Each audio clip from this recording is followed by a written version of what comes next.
Muli, isang magandang araw na naman po sa ating lahat. Coiners Ring, isang content na naman po. Mga kabarangay, alam po ba ninyo na itong term setting bill na ito ay napakadali lamang talagang ipasa? Napakabilis po na ito ay maging Republic Act.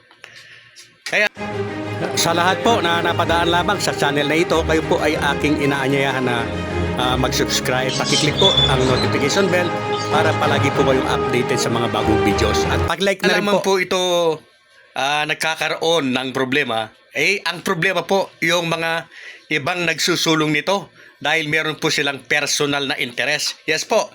Kung wala lang personal interest o namumulitika itong iba o iilan sa mga yan, napakadaling ipasa po ang term setting bill na yan. Wala pong kukontra. Napakadali lamang po. 4 o 6 na taon ang gusto nila. Yan nga po, napakadaling maging Republic Act yan kung ang mga mananalo po sa December 1 ang uupo. Kung itutuloy po ang halalan at lahat po ng mga mananalo, SK, Kapitan, Kagawad, ang magiging termino po, halimbawa, ang ipinasa nila ay 4 na taon. At kung 6 na taon. Kaya lang po, mayroon nga silang personal interest. Ano po yun? Siyempre po, sabi ko nga, kagagastos lang nila ng malaki nitong nagdaang halalan. Siyempre kung matutuloy nga ngayon yan, gastos na naman po na malaki para sa kanila.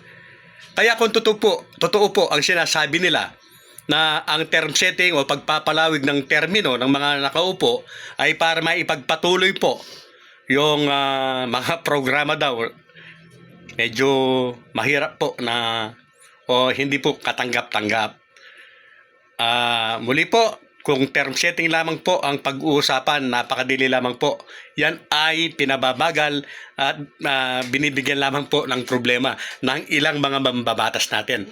Kaya sana po ay mapanood ito ng ilang mambabatas at magbago na ang kanilang isip. Kung gusto po rin yung mabilis na maaprubahan, maging Republic Act, yan pong term setting bill na yan. Hindi po, sabi nga po ng aking idol na si Atty. Makalintal, dapat ang batas hindi po retroactive, dapat prospective.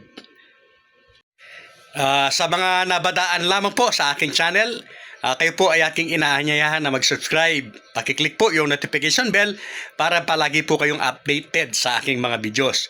At kung kayo po ay may balak na tumakbo sa darating na halalan sa December 1 para po sa inyo ang aking mga kino-content.